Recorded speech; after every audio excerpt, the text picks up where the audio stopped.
of the world. North Carolina Congressman Mark Meadows is a Republican on the Oversight Committee, and he's my guest today. Great to see you, Congressman. I'm assuming that you agree now with the fact that this select committee should go forward.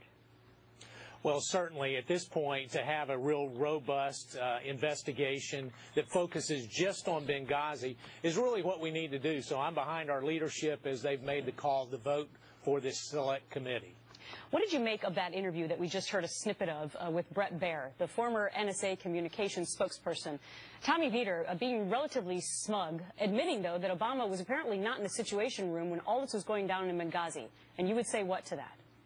Well, you know, that's very troubling when we have American lives that have been lost and you're not there in the Situation Room. It's very troubling because, you know, if you're truly wanting to make sure that additional lives were not lost, you've got to be there as our commander-in-chief, and that's what the American people expect. Mm-hmm.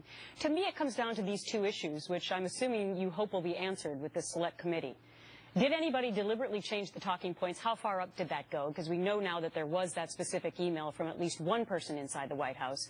And number two, was there a failed attempt to go and try and save American lives in Benghazi?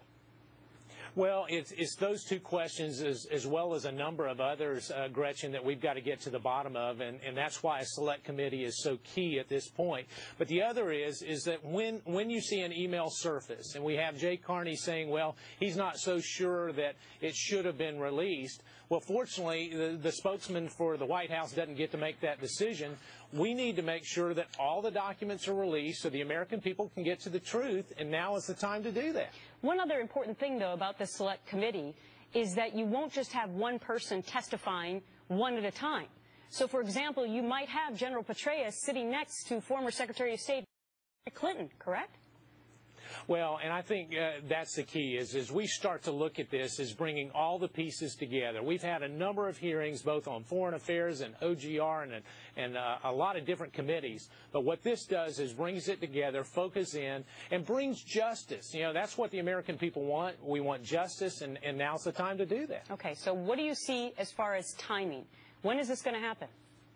You know, certainly that is unfolding as we speak, and when the actual vote will happen in the House, I know that leadership is discussing that now. I expect it to be sooner than later, and as we see that, bringing together committees and staff to go ahead and focus on that. Simultaneously, though, the subpoena for Secretary Kerry will go ahead, and so hopefully we'll get a little bit more truth by May 21st when he's required to testify.